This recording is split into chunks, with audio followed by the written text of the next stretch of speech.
Bismillahirrahmanirrahim. Bab 21. Sabar dalam konteks makrifat. Banyak orang memperkatakan tentang sabar, di mana biasanya sabar dijadikan penawar kepada manusia di dalam menghadapi keadaan negatif yang menimpanya. Bila seseorang manusia ditimpa sesuatu kesalahan, maka manusia memerlukan sabar. Bila seseorang manusia ditimpa suatu keadaan rasa gelisah, maka manusia memerlukan suatu yang bernama sabar. Pendek kata, apabila manusia menghadapi sesuatu musibah, maka sudah tentu manusia tersebut memerlukan kepada sabar. Sesungguhnya dengan memiliki sabar, manusia tidak mungkin akan menempuh perasaan putus asa, akan putus harapan di dalam hidupnya. Apabila seseorang kawan menghadapi suatu yang bernama susah, maka sudah tentu seorang kawannya yang lain akan menasihati kawannya itu supaya bersabar. Kita tidak harus mengikut hati dalam menghadapi keadaan begini. Kita harus sabar. Nasihat sebegini biasanya disediakan hanya untuk orang lain, tetapi jarang di kalangan kita menggunakan sabar untuk dirinya sendiri apabila ditimpa dengan suatu yang bernama susah. Malahan orang yang berkenaan pun tidak dapat menggunakan sabar. Malahan dirinya terus melenting walaupun sebelumnya ia pernah mencurahkan nasihat sabar kepada orang lain. Apakah sebenarnya hakikat sabar ini hanya untuk dijadikan hadiah bagi orang lain? Jawabnya tentu tidak. Tetapi apa yang diamal itulah hakikat sebenar yang berlaku pada masyarakat kita di kala ini. Sesungguhnya sabar itu bukan sekali-kali untuk dihadiahkan kepada orang lain saja, tetapi sebenarnya yang lebih utama ia harus digunakan untuk kegunaan amalan diri sendiri. Seperti firman Allah di dalam Al-Quran surah Al-Imran ayat 200. A'udzubillahi minasyaitonirrajim. Ya ayyuhalladzina amanu isbiru wasabiru warabitu wattaqullaha la'allakum tuflihun. Hai orang-orang yang beriman, bersabarlah dan teguhkanlah kesabaran kamu, dan tetaplah bersedia atau menempuh ujian, dan bertakwalah kepada Allah supaya kamu beruntung. Firman Allah lagi dalam Quran surah Al-Ankabut ayat 2 dan 3. A'udzubillahi minasyaitonirrajim. Hasiban nasu an yutraku an yaqulu amanna wa hum la yuftanun. Walaqad fatanna alladhina min qablihim falaya'lamanna Allahu alladhina sadaqu wa laya'lamanna al-kadhibin. Apakah manusia mengira mereka boleh mengatakan kami telah beriman, sedangkan mereka belum diuji? Sesungguhnya Allah telah menguji orang yang terdahulu dari kamu, maka Allah mengetahui mereka yang benar dan mengetahui mereka yang berdusta. Di samping itu banyak lagi ayat Al-Quran yang berupa suruhan, ingatan, dan menganjurkan manusia supaya bersabar. Bila kita memperkatakan sabar, maka sudah barang tentu kita tidak dapat dipisahkan dengan suatu yang lain yang bernama iman. Karena sabar dan iman mempunyai kaitan rapat yang tidak mungkin dapat dipisahkan. Sabda Rasulullah SAW, as-sabru minal iman. Sabar itu adalah sebagian daripada iman. Sesungguhnya iman tidak terlepas dengan ujian.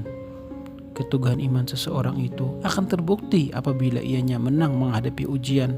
Dan setiap ujian itu sudah tentu bahwa suburnya iman seseorang itu hanya apabila dijamu dengan ujian, dan iman akan menjadi tandus kering jika ianya tidak disirami dengan ujian.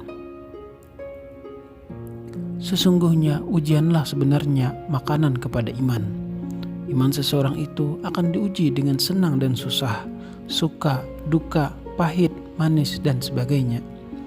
Tetapi sebagian besar dari kita menganggap susah, derita, duka, gelisah, dan seumpamalah sebagai ujian. Sebaliknya jarang pula di kalangan masyarakat kita dapat menerima dan memahami hakikat bahwa kesenangan adalah merupakan suatu ujian yang lebih besar daripada ujian berbentuk susah.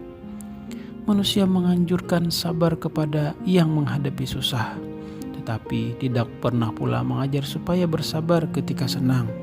Sedang kita pun telah dapat menerima hakikat susah senang adalah ujian belaka. Susah datang dari Allah, senang pun daripada Allah. bagi tujuan memenuhi matlamat kejadian manusia untuk diuji. Seperti firman Allah surah Al-Balad ayat 4, A'udzubillahi minasyaitonirrajim. Laqad khalaqnal insana fi kabad. Tidak dijadikan manusia kecuali bagi menghadapi ujian. Manusia yang berguna adalah manusia yang menerima ujian daripada Tuhannya. Semakin banyak ujian yang menimpa dirinya, maka semakin tinggilah derajat kemuliaannya di sisi Allah. Sebaliknya manusia tidak sanggup menerima ujian daripada Allah, maka manusia itu adalah manusia yang tidak berguna. Sesungguhnya ujian tetap bersama kehidupan manusia, tidak kira siapa manusia itu. Justru itu boleh disimpulkan bahwa hidup itu sendiri sebenarnya adalah ujian. Tiap-tiap yang berguna tentu akan diuji. Bola akan diuji dengan kaki, dapur diuji dengan api, tandas diuji dengan tahi. Begitulah halnya dengan kehidupan manusia, tetap akan diuji jika ianya seorang manusia yang berguna. Sesungguhnya pokok iman haruslah berdahankan sabar dan berbuahkan keridhaan. Oleh karena itu, iman, sabar, dan keridhaan adalah 3 perkara yang harus dipegang di dalam kehidupan manusia seharian. Di dalam bab-bab yang lalu, kita pun telah membincangkan iman, di mana tiap-tiap yang dikata iman, maka sudah tentu memerlukan kepada tauhid, dan tiap tauhid memerlukan pula kepada sabar, dan tiap-tiap sabar memerlukan pula kepada ridha. Barang siapa yang dapat berpaut kepada ridha di dalam hidupnya, maka ia akan menjadi manusia yang sebaiknya di sisi Allah. Bila bertanya kepada ramai apakah pengertian sabar sebenarnya, maka sudah barang tentu orang berkenan akan mentafsirkan sabar adalah menahan perasaan dikala menghadapi susah, di mana kita harus mengambil sikap tahan diri kita, jangan mengikut nafsu, serta menggunakan pikiran dingin ketika menghadapi susah. Dalam hal yang demikian, di dalam perbincangan ini saya ingin mentafsirkan sabar sebagai suatu kesanggupan menerima dan memulangkan rahmat dan nikmat daripada Allah dengan penuh keridhaan. Hal ini bersesuaian dengan firman Allah di dalam Al-Quran surah Al-Baqarah ayat 156. A'udzubillahi minasyaitonirrajim. Alladzina idza asabathum musibah qalu inna lillahi wa inna ilaihi raji'un. Bagi mereka apabila menghadapi sesuatu musibah, maka berpeganglah, katakanlah sesungguhnya itu daripada Allah dan kepadanya harus dikembalikan. Dari pemahaman ini maka dapatlah diyakinkan bahwasanya semuanya itu daripada Allah dan kepada Allah lah harus dikembalikan. Kita datang daripada Allah, maka kepada Allah lah kita harus kembali. Susah senang daripada Allah, maka kepada Allah harus dikembalikan. Tiada sesuatu pun yang harus menjadi hak kita kecuali semuanya adalah hak Allah semata-mata. Sesungguhnya susah itu adalah merupakan rahmat dan senang itu adalah merupakan nikmat. Kebanyakan daripada kita apabila susah maka mukanya akan berbentuk menjadi masam. Mukanya mulai kering, berkendut, tingkah lakunya penuh dengan dut-dut kegelisahan. Sebaliknya apabila ianya memperoleh apa yang dinamakan kesenangan, maka ianya akan disambut dengan penuh perasaan riang gembira, di mana senyumnya lebar, mukanya merah kebahagiaan. Jarang manusia dapat menerima susah dengan mukanya masam, dan menerima senang pun dengan muka yang masam, ataupun mereka dapat menerima kesenangan dengan senyum, dan dapat pula menerima kesusahan pun dengan senyum juga. Terima kasih. Semoga bermanfaat.